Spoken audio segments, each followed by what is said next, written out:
ქართული ოცნების ხელისუფლება ისევ არ პასუხობს შეკითხვას, რა ნივთიერება გამოიყენა ოცნების შინაგან საქმეთა სამინისტრომ მშვიდობიანი დემონსტრანტების წინააღმდეგ გასული წლის 28 ნოემბრიდან 3 დეკემბრის ჩათვლით. შალვა პაპუაშვილმა დღეს ამ კითხვის საპასუხო ჟურნალისტების სახელმწიფო უსაფრთხოების სამსახურში გადაამისამართა. ამ კონტექსტში მან მამუკა მდინარაძის უწყების გამოძიება ახსენა, რომელიც მხოლოდ 4-5 დეკემბერს გამოყენებულ ნივთიერებებზე მიუთითებს. გამოიყენეს თუ არა დემონსტრაციების წინააღმდეგ სხვა დღეებში რაიმე სახიფათო ქიმიური ნივთიერება, ამ საკითხზე მკაფიო განმარტებას არც სუსი და არც ქართული ოცნების შინაგან საქმეთა სამინისტრო ამ დრომდე არ აკეთებს. ქართული ოცნების პარლამენტის თავმჯდომარემ საძაგლობა უწოდა BBC-ს სიუჟეტში გაჟღერებულ ინფორმაციას საქართველოში პირველი მსოფლიო ომის დროინდელი ქიმიური იარაღის გამოყენებასთან დაკავშირებით და თქვა, რომ საქართველოს ხელისუფლება ამ საკითხს ბოლომდე ჩაყვება. გაიცა პასუხი იმ საძაგლობას, რაც ჩვენ იმ საძაგლობას, რაც ჩვენ მოვისმენთ BBC-სგან, ეს არის საძაგლობა, რომელ საძაგლობასაც აყვნენ ქართველი მოღალატეები, რომ პირველი მსოფლიო ომის ქიმიური იარაღი აი ეს არის ზუსტად გებელსისეული პროპაგანდა. იმხელა დიდი ტყუილი უნდა თქვა, რომ ადამიანი დაფიქრდეს, ხო, ასეთ ტყუილსაც ხომ არ იტყოდა. აი ესეთი გებელსისეული პროპაგანდის BBC-ის სიუჟეტი, რომ გებელსისეული პროპაგანდით არის დაკავებული, რომ ეს თქვა საძაგლობა პირველი მსოფლიო ომის ქიმიური იარაღი, თითქოს ქართველებს გამოგვეგონებს ეს პირველი მსოფლიო ომის ქიმიური იარაღი. უსაფრთხოების სამსახური არის ძალიან გახსნილი, კომუნიკაცია არ გიჭირთ. მიმართეთ კითხვით, გიპასუხებ თუ კი რაიმე დამატებითი კითხვა გაქვთ. გამოიძია, აბა თქვენ რა ხარ ერთი დღის ადგილს ერთი დღის საკითხს ხარ იძიებდა, სუსი ხო იძიებდა მთლიანად ამ პროცესთან დაკავშირებით. სუსმა გამოძიება BBC-ს საგამოძიებო ფილმის გამოქვეყნების შემდეგ დაიწყო, რომელშიც ნათქვამია, რომ დეკემბერ-ნოემბრის დარბევების დროს ქართულმა ოცნებამ მომიტინგეების წინააღმდეგ სავარაუდოდ პირველი მსოფლიო ომის დროინდელი ქიმიური ნივთიერება კამიტი გამოიყენა. რამდენიმე დღიანი გამოძიების შემდეგ უწყებამ განაცხადა, რომ კამიტი შინაგან საქმეთა სამინისტროს არასდროს შეუძენია. სუსის მტკიცებით 4-5 დეკემბრის ღამით მასების მართვისათვის გამოყენებული იქნა ქლორობენზილიდინ მალონონიტრილი ნივთიერება, რომელიც საქართველოში შემოვიდა კოდით 34-39, რაც ტოქსიკურ ნაერთებს ენიჭებათ. სუსი ამტკიცებს, რომ გამხსნელად გამოიყენეს ნივთიერება პროპილენ გლიკონის ხსნარი, რომელიც უსაფრთხოა. სუსმა ამავე დღეს განაცხადა, რომ ამ მიმართულებით გამოძიება დასრულებულია და ახლა უწყება იმ შესაძლო დანაშაულის გამოძიებას განაგრძობს, რომელიც უცხოეთის ორგანიზაციისთვის მტრულ საქმიანობაში დახმარებას გულისხმობს. დღეს შალვა პაპუაშვილმაც განაცხადა, რომ ახლა ყველაზე მნიშვნელოვანია გამოიძიონ, ვინ თანამშრომლობდა საქართველოს წინააღმდეგ მტრულ საქმეში. წერტილი დაუსვა ამ გამოძიებამ, ყველაფერს დოკუმენტაციით, მოწმეების ჩვენებით დაესვა წერტილი და დაიხურა თემა, რომ ეს იყო ტყუილი საქართველოს წინააღმდეგ.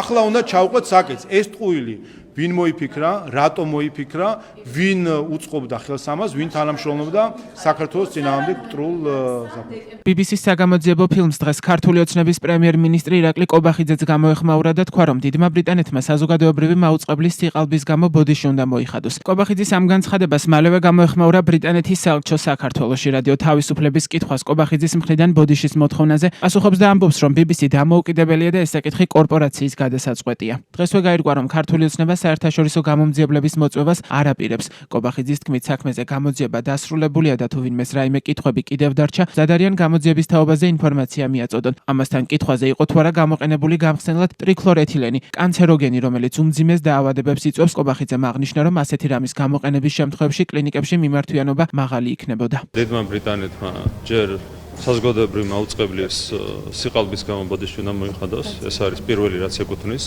დიდ ბრიტანეთს, იმიტომ რომ BBC არის საზოგადოებრივი მაუწყებელი, პირდაპირ ფინანსდება, ასე ვთქვათ, საჯარო არხებით. რაც შეეხება გამოძიებას, გამოძიება არის დახურული. ჩვენ განვაცხადეთ ღია და საჯაროდ, რომ ნებისმიერ საერთაშორისო სუბიექტს შეუძლია გამოითხოვოს ჩვენგან ინფორმაცია ამ გამოძიების თაობაზე აბსოლუტურად ღია და გახსნილია. თქვენ არ აპირებთ მოწვევას, ბატონო ირაკლი? ვისაც უნდა გამოითხოვოს ნებისმიერ. თქვენ თუ აპირებთ მთავრობა მოწვევას საერთაშორისო? მოვიწვიოთ. ტრიქლორეთილენი იყო თუ არა გამხსნელად გამოყენებული რომელიმე დღეს საპროტესტო აქციაზე? არც ესეთი რამე რო ყოფილიყო გამოყენებული, იქნებოდა ძალიან დიდი მიმართვიანობა. 880 ლიტრი იყო შეძენილი და 2019 წელს იყო ბატონო ირაკლი 620 ლიტრი დარჩენილი. ახლა სუსი გვეუბნება, რომ 880 ლიტრი მოწერეს 2025 წელს. ანუ რაღაცაში იყენებდით და მარაგებს ავსებდით? ნახეთ, იყო მარაგები. რაღაც მომენტში, როდესაც ჩაითვალა შეიძლება რომ ვადა გასული იყო კონკრეტული პროდუქტი შემოიწერა. ახლა 2025 წელს ნაციონალური მოძრაობის დროს შეძენილ ნივთიერებებზე 17 წელი აქვს ამ ნივთიერებებს ვადა? გავიდა ვადა. ამიტომ 17 წელი აქვს ვადა? ამიტომ გეუბნებით რომ ხელმოსაჯიდი არაფერი გაქვთ. გასკდა საფრის გუშტივით თქვენი გამოძიება. კაი, ნახეთ, ვადა რა აქვს ამ ნივთიერებებს 17 წელი აქვს?